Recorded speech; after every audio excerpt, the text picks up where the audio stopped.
Amigos, aquí iniciamos con el detalle de las noticias. Las mesas de focalización de subsidios a los combustibles y la moratoria crediticia suspenden los diálogos directos durante una semana y abren un margen para afinar las propuestas y volverse a sentar a la mesa. Mientras eso ocurre, se podrían iniciar las mesas en otros dos temas. Llegar a acuerdos entre la CONAIE y el gobierno en el mecanismo de focalización de los subsidios de los combustibles y la moratoria crediticia les tomará a las mesas técnicas una semana más. Resolvieron darse ese tiempo para analizar las propuestas y volverse a reunir.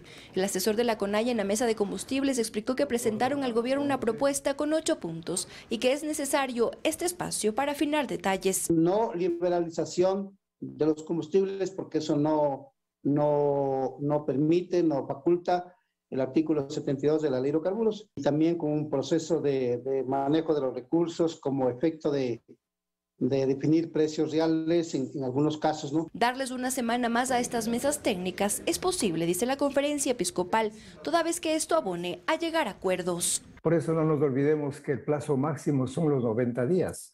Y nosotros habíamos hecho cálculos quizás de menos días, dejando ese margen de posibilidad para que las partes puedan extenderse un poco más en los tiempos. El exministro de Energía, Fernando Santos, dice que la solución es a largo plazo, pues deben idear una fórmula para que de la focalización se beneficien los sectores adecuados, la medida no resulte discriminatoria y no dé cabida a la corrupción. El subsidio es cuestión del Estado. No es que ellos compran, ponerle a $2 la extra, venden a 2.40, y el Estado va a decir, al señor A le vende a 2.40, al señor B le vende a 1.40.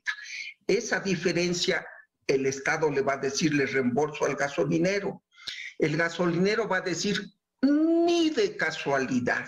Desde la Cámara Nacional de Combustibles de Derivados de Petróleos del Ecuador, ven con buenos ojos los avances y esperan que el mecanismo que acuerden no implique más gastos para su sector. Aquí es una relación entre el Estado y el beneficiario, ¿no es cierto? El primer paso es determinar a quién se va a focalizar, en qué producto, en qué monto, a qué precio y durante qué tiempo. En cuanto a la moratoria crediticia, hay una propuesta que se analiza, pero también debe ser depurada. Que no tendrían que pagar ni capital ni interés por 3 años.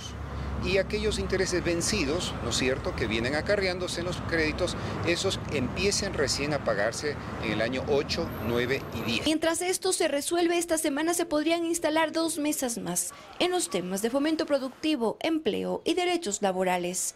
En Quito, Karen Aro Ruiz, 24 horas. Más de 2.800 contagios de COVID-19 se registraron en las últimas 24 horas a nivel nacional. Las autoridades esperan que haya una disminución en las próximas semanas y aclaran que esto no ha incidido de manera significativa en la demanda hospitalaria o en los fallecimientos. El repunte de casos de COVID-19 continúa en Ecuador. Según cifras del Ministerio de Salud, este sábado se dieron 2.805 nuevos contagios a nivel nacional y 2 fallecidos. Con esto suman 935.211 casos desde el inicio de la pandemia, según cifras oficiales. En Guayas, de viernes a sábado hubo 447 nuevos contagios y en Pichincha, la provincia más afectada, registró 914 nuevos casos. Esperamos que este incremento se mantenga durante 1 o 2 semanas más y luego empiece a disminuir. El ministro ha asegurado que este repunte no ha incidido en un aumento significativo en la demanda de camas hospitalarias o de fallecimientos. No estamos teniendo casos graves que requieran hospitalización. La tasa de positividad en la detección de pruebas COVID es del 38% a nivel nacional. Ante esta situación, el COE Nacional decidió disminuir el protocolo de aislamiento para funcionarios públicos. Determinado que sea 5 días de aislamiento más 4 días de mascarilla nos va a ayudar mucho en la operatividad. De igual manera se modificaron los requisitos para ingresar al país. En caso de no poseer un carnet de vacunación, se permitirá tanto la prueba PCR como de antígenos. El COE además ratificó el uso de mascarillas en espacios cerrados. Y en espacios públicos abiertos donde no garantice el distanciamiento social, como por ejemplo el transporte público, eventos masivos. De igual manera se actualizaron las cifras de cómo avanza la vacunación para el sector estudiantil. 3.117.711 tienen 2 dosis ya, una dosis 500.829 y aún existe 748.771 estudiantes que no han sido vacunados. Las autoridades incentivaron a la ciudadanía a continuar vacunándose para disminuir contagios y afectaciones en la salud. Luis Alfredo Zúñiga, 24 horas. Docentes y académicos consideran que la eliminación del examen Transformar no solucionará la falta de cupos en las universidades públicas del país. Desde 2019, cada año, unos 100,000 estudiantes se quedan fuera del sistema educativo superior, según Cenecit. El presidente Guillermo Lasso decidió cumplir su oferta de campaña y mediante decreto ejecutivo reformó el reglamento a la Ley de Educación Superior y eliminó la prueba de acceso a las universidades que este gobierno la denominó Transformar. Desde el 2023 la responsabilidad será de las instituciones educativas, explicó la secretaria de Educación Superior. Esta competencia pasa a las instituciones de educación superior. Velaremos porque ese proceso de admisión cumpla con los criterios de transparencia, eficiencia y ética, cumpliendo siempre con los principios fundamentales de acceso y de políticas de acción afirmativa. Para el exministro de Educación Milton Luna, esta decisión no soluciona el problema estructural, que es la falta de cupos. Desde el 2019, cada año, según la Cenecit, 100,000 jóvenes se han quedado sin uno. En el sistema actual, usted no tiene los cupos. Es decir, este es el punto, ¿no? No existen los cupos suficientes para la cantidad de gente que sale de las universidades, ni los cupos en las carreras tradicionales, que están absolutamente saturadas. Es decir, ese problema existe, no se soluciona, está ahí.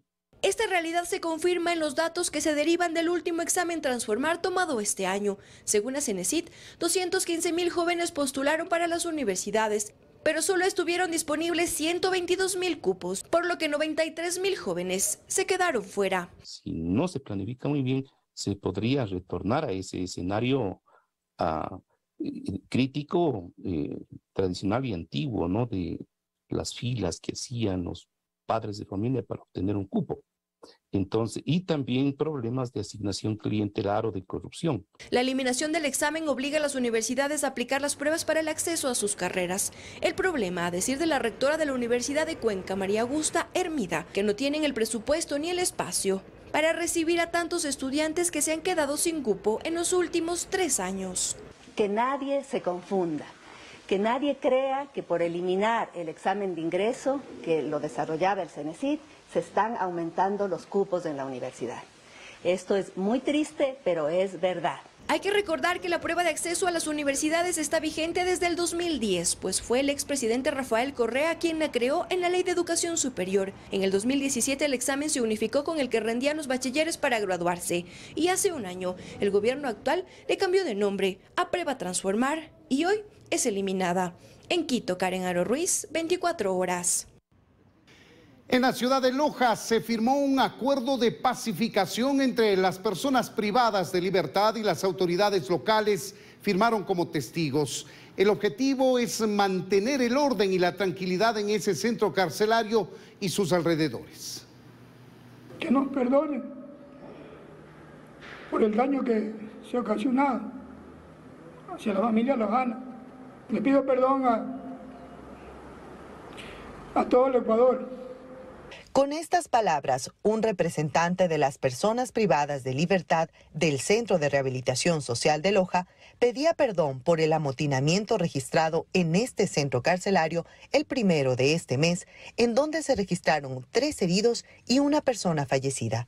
El director de este centro penitenciario afirma que esta iniciativa nació de las personas privadas de libertad que cumplen aquí su condena. El día de hoy se firmó el convenio, un acuerdo de paz entre todos los privados de la libertad que aglutinan en nuestro centro de Loja, que a la fecha vienen siendo cerca de 800. El acuerdo de paz fue firmado por 48 PPL, entre estos los cabecillas de los 8 pabellones, bajo varias cláusulas como promover la sana convivencia y entregar todo tipo de armas e instrumentos que puedan atentar contra la integridad de otra persona. Gobernación y Defensoría Pública fueron testigos de honor de la firma de este acuerdo de paz. Iniciativa del Centro de Privación de Libertad Loja y de ustedes, las personas privadas de libertad para firmar este acuerdo de paz. Este acuerdo de paz es el primero que se registra a nivel del país y se da gracias a la iniciativa de los PPL y no está vinculado con los intentos realizados por la Comisión de Diálogo Penitenciario y Pacificación impulsada por el presidente de la República, Guillermo Lasso, desde diciembre del 2021. Con cámaras de Mateo Castillo, María del Rocío Coronel, 24 horas.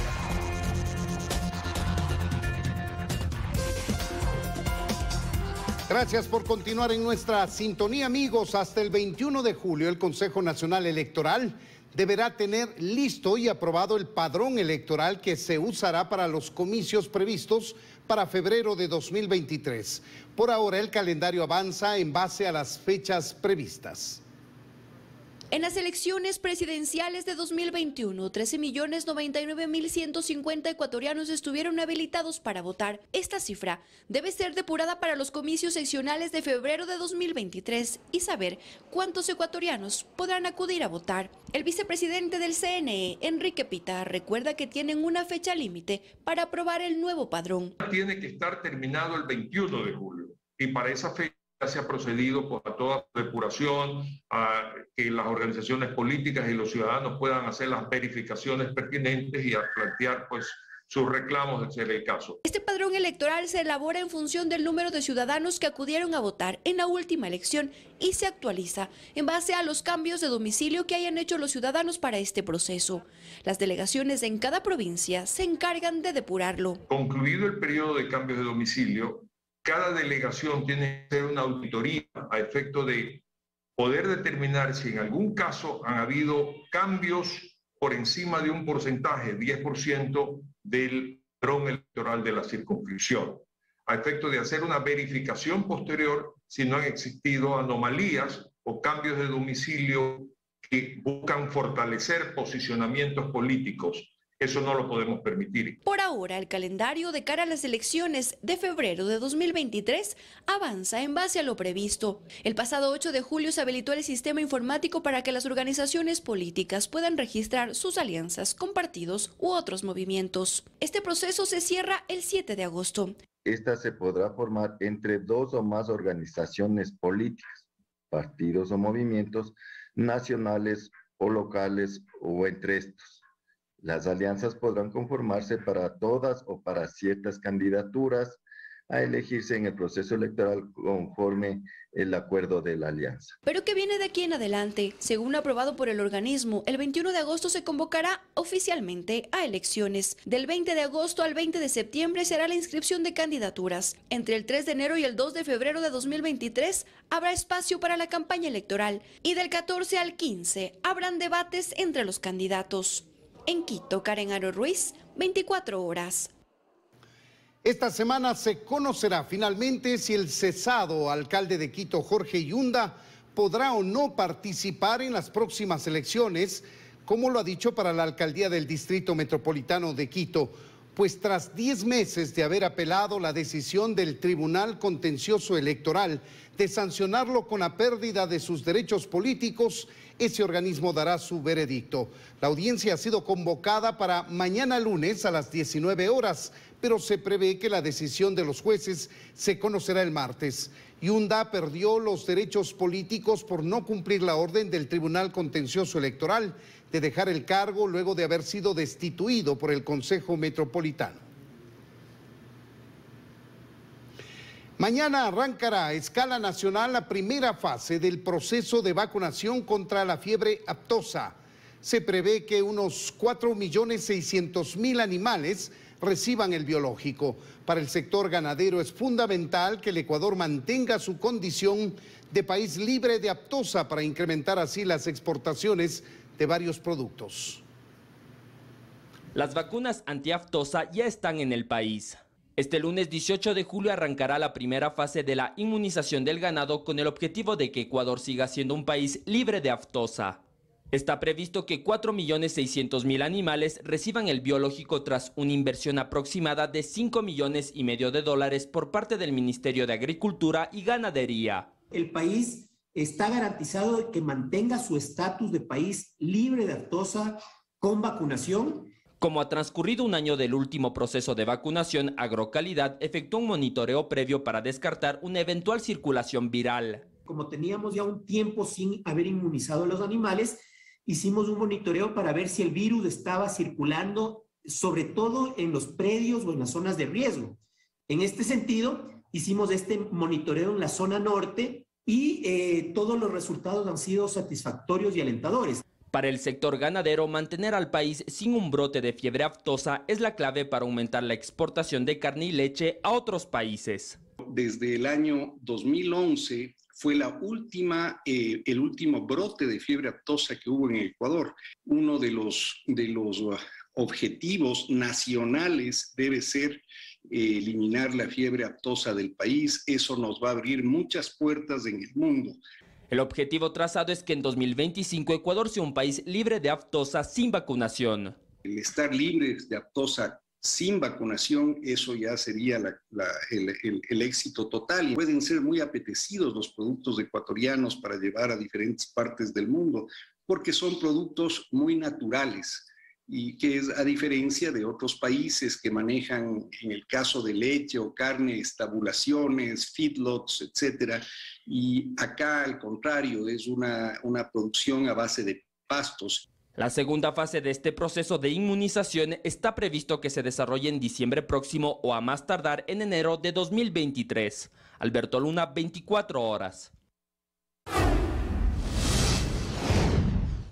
Este fin de semana fue violento en Guayaquil. Al menos 12 personas han sido asesinadas entre el sábado y el domingo. Con estos crímenes son más de 30 muertos registrados durante la última semana. La violencia continúa en Guayaquil, pese a los intentos de la policía de bajar los índices de inseguridad. En lo que va del fin de semana, ya son 12 las muertes violentas. El último hecho ocurrió la mañana de este domingo, en el sector de Pascuales, Cooperativa San Francisco. Sujetos ingresaron a la casa de un hombre de 49 años y le dispararon en al menos 6 ocasiones, acabando con su vida. Esto se debería a que la víctima no quiso ingresar a una banda delictiva.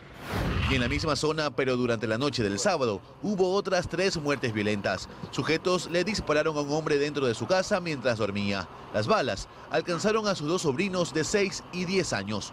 Tan solo el sábado se registraron 11 asesinatos. En Sauce 6, por ejemplo, 2 sujetos en moto dispararon en reiteradas ocasiones contra un hombre. Pese a que llegó una ambulancia al lugar, no logró sobrevivir. La víctima presentaba antecedentes penales. Tiene 2 antecedentes, el último por tenencia de sustancias sujetas a fiscalización. Mientras también por la tarde, pero en el Guasmo norte-sur de la urbe, otros 2 hombres murieron tras recibir varios impactos de bala. Pero los hechos de violencia también se dieron el viernes en la noche. En el sur, en el sector de Floresta 2, un hombre de 48 años murió tras recibir varios disparos. Los causantes huyeron. La información que tenemos es de que habrían sido 2 ciudadanos en una motocicleta. Esta ha sido la tónica durante la semana, en la que una persona fue asesinada al interior de una salsoteca y otros 2 cuerpos se hallaron en el Guasmo y la Marta de Roldós, en el norte de Guayaquil. Mientras en el suburbio, cuando se velaba a un adolescente que murió también de manera violenta días atrás, sujetos llegaron y dispararon a los asistentes. Resultando una persona fallecida y 3 heridos. Con estos hechos, durante esta semana, se han registrado 39 muertes violentas en Guayaquil, Durán y San Borondón. Y dentro de las víctimas hay al menos 6 mujeres. Una de ellas trabajaba en el Ministerio de Salud y fue asesinada por sujetos a bordo de una moto, quienes la atacaron con varios disparos en la cooperativa Santiaguito Roldós. Esto se podría tratar de una retaliación contra un familiar de la víctima por pelea entre bandas. De acuerdo a los testigos, pues bajaron y directamente victimaron a la persona. Mientras otra mujer funcionaria del Hospital Teodoro Maldonado Carbo de Elías en Guayaquil fue atacada mientras se bajaba de un auto, un hombre se le acercó y le propinó 6 disparos. Tenemos las 6 vainas percutidas, aparentemente calibre 9 milímetros. Luis Alfredo Zúñiga, 24 horas. Media tonelada de cocaína fue incautada en una embarcación que zarpó del puerto de Manta. Mientras en Pichincha, más de 300 kilos de cocaína fueron decomisados que estaban ocultos en un camión. En ambos operativos, 6 personas fueron detenidas. La droga fue encontrada en una embarcación que zarpó del puerto de Manta en la provincia de Manabí. Su destino era México. Y se encontraron en su interior varios sacos de yute que contenían aproximadamente 500 kilos de cocaína. Es importante señalar que estos kilos estaban de forma camuflada en diferentes partes del fuselaje de la embarcación. Los 5 hombres que estaban en la embarcación fueron detenidos. 2 son ecuatorianos y 3 de nacionalidad colombiana. Esta incautación de media tonelada de cocaína se da luego de que un informe de la Oficina de las Naciones Unidas contra la Droga revelara que Ecuador se ubica como el tercer país con más incautación de cocaína en el mundo después de Colombia y Estados Unidos. El ministro del Interior, Patricio Carrillo, explicó esta semana que esto se debe al aumento en la producción de ese tipo de droga en el vecino país del norte. Colombia ha duplicado su capacidad de producir droga, entonces hay más cantidad y el trabajo de la policía y el trabajo del Estado es sumamente fuerte. El hecho de que nuestro Estado y nuestra policía sea reconocida como ser una de las que más decomisos de sustancias sujetas a fiscalización realiza, eso es importante. Lo preocupante es cuando no se realiza decomisos. Mientras tanto, en el Cantón Mejía, provincia de Pichincha, otros 360 kilos de cocaína fueron decomisados en paquetes ocultos en un camión. Un hombre que sería parte de una organización dedicada al tráfico de droga fue detenido. Con estos nuevos golpes al narcotráfico suman 111 toneladas de droga decomisadas en lo que va del año, una cifra récord. En 2021, a esta altura del año, se había incautado 89 toneladas. Alberto Luna, 24 horas. Retomamos la información, amigos. Un incendio de grandes proporciones se registró esta tarde en una subestación eléctrica. Una empresa privada ubicada en Avenida Domingo Comín, en el sur de Guayaquil. La emergencia hizo que varias ciudadelas aledañas se queden sin el suministro eléctrico. El incendio se provocó porque obreros aparentemente realizaban trabajos en esa subestación. El flagelo no dejó heridos ni víctimas que lamentar, solamente daños materiales. La energía eléctrica se restableció en la zona después de aproximadamente 2 horas. Procedimos a hacer enfriamiento inicialmente y lograr aperturar las puertas para poder enfriar y esperar que nos corten la alimentación a la subestación. Esta empresa estaba haciendo algún tipo de mantenimiento, ya pusieron a trabajar la subestación y se provocó un incendio. Afortunadamente no se contaminaron ni las viviendas aledañas de la ciudadela ni la bodega posterior a la subestación. Las cámaras Telecu 911 captaron este fin de semana imágenes de la actividad eruptiva del volcán Sangay. Como el cielo permaneció despejado el sábado, se pudo observar la emanación de material incandescente y luego de ceniza. Al consultar a técnicos del Instituto Geofísico, nos informaron que no se han reportado afectaciones en poblaciones cercanas. El volcán Sangay está ubicado en la provincia de Morona, Santiago, y desde hace algunos años atrás mantiene una continua actividad eruptiva.